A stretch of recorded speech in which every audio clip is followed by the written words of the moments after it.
Dans le cadre des activités du Conseil de santé mentale de Bouaké et du Programme national de santé mentale Côte d'Ivoire, sous l'impulsion de l'Organisation mondiale de la santé, du 5 au 9 juin 2023, une délégation venant d'Afrique et d'Europe, composée de professionnels de santé mentale, des assistantes sociales, des représentants des droits de l'homme, des familles de patients et de patients guéris, s'est retrouvée dans la ville de Bouaké pour une importante activité. C'est un honneur pour nous en tant que direction de coordination au ministère de la Santé, de l'Hygiène publique et de la couverture maladie universelle de participer à cette activité importante. Cette activité a consisté en une enquête avec pour objectif faire l'état des lieux de la prise en charge des personnes souffrant de troubles psychiatriques afin de contribuer à l'amélioration des pratiques et au bien-être de celles-ci.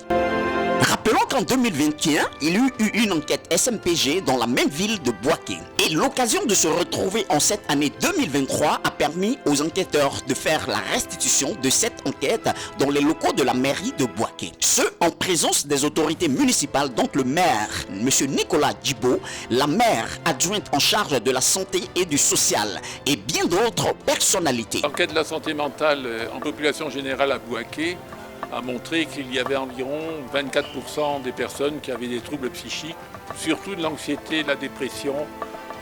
Ce qui frappe le plus dans cette enquête, c'est la tolérance de la population, la résilience de la population, l'importance de la communauté et puis le fait qu'il y a une volonté d'intégration à la fois familiale et sociale des personnes ayant des troubles psychiques. Alors cette enquête est assez extraordinaire parce qu'elle montre que la plupart des recours sont des recours, quand on est malade, vers la famille, vers les relations, la plupart des recours, vers la religion aussi, et aussi vers la médecine générale. Ces données vont permettre sûrement d'améliorer les services de santé mentale dans la région de Bouaké. Et le fait que cette restitution ait eu lieu à la salle de réunion de la mairie de Bouaké montre l'engagement des autorités municipales à faire de la santé mentale des communautés, des administrés de Bouaké une priorité de leur politique publique, de leur politique de santé de la ville. Aussi, depuis 1958, un jumelage existe entre la ville de Bouaké en Côte d'Ivoire et celle de Villeneuve-sur-Lot en France. Je suis chargée de la coopération décentralisée à la mairie de Bouaké.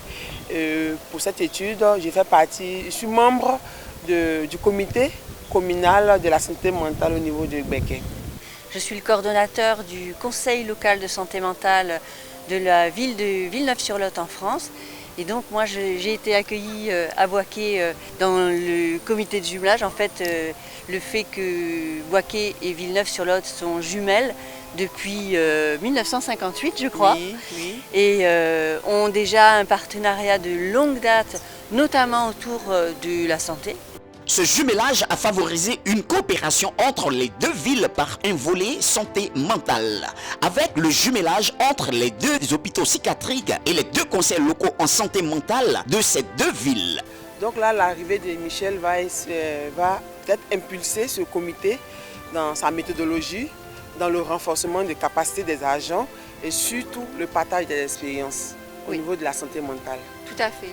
Dans le même élan de coopération et de partage d'expériences, les professionnels de Bouaké ont été invités à participer au Quality Ride qui se passera à l'hôpital de Candélie à Villeneuve-sur-Lot. Aussi, les associations de familles et d'usagers des deux pays ont prévu s'entraider. J'ai vraiment vu la place que vous donniez aux familles. Cette place-là, nous ne l'avons pas en France. Et vraiment, je crois que c'est au travers finalement de cette place que vous donnez aux familles que vous construisez cette vie communautaire qui permet à la personne de retourner dans sa famille. Pour cette année 2023, il a fallu s'assurer que la dignité, l'égalité devant la loi, les droits humains et les libertés fondamentales des personnes vivantes avec un handicap mental sont respectées. Pour ce faire, 3 sites ont été visités. Ce sont l'hôpital psychiatrique de Bouaké, l'Institut Sainte-Camille et le camp de prière Bethel de Probo dans les environs de Bouaké. Ils ont touché à tout. Sainte-Camille, par-ci par-là, des comprimés. Et quand ils ont fait recours à ces gens, ça n'a pas marché. Mais non, ils font recours à la prière. Suite à l'évaluation des différentes équipes d'enquêteurs, il s'est tenu un atelier de restitution globale qui a permis de se faire une idée claire des conditions de prise en charge des patients, cela en présence des autorités municipales, des professionnels de santé, d'associations de familles de patients et de patients stabilisés, d'autorités religieuses et des populations de la ville de Bouaké. Ce qu'on a constaté aussi qui serait bien, ce serait de renforcer l'entretien et l'hygiène des bâtiments et aussi l'intimité des patients. Au sorti de cet atelier, il a été retenu que pour une amélioration des conditions de prise en charge et d'hébergement des patients, une collaboration serait nécessaire entre les centres de santé mentale dits conventionnels et ceux dits non conventionnels. À cet effet, il a été convenu de la mise en place d'une formation du personnel des 3 structures, à savoir les hôpitaux psychiatriques, les camps de prière et les congrégations religieuses, en vue du respect des usagers et surtout éviter de les enfermer ou mettre aux chaînes.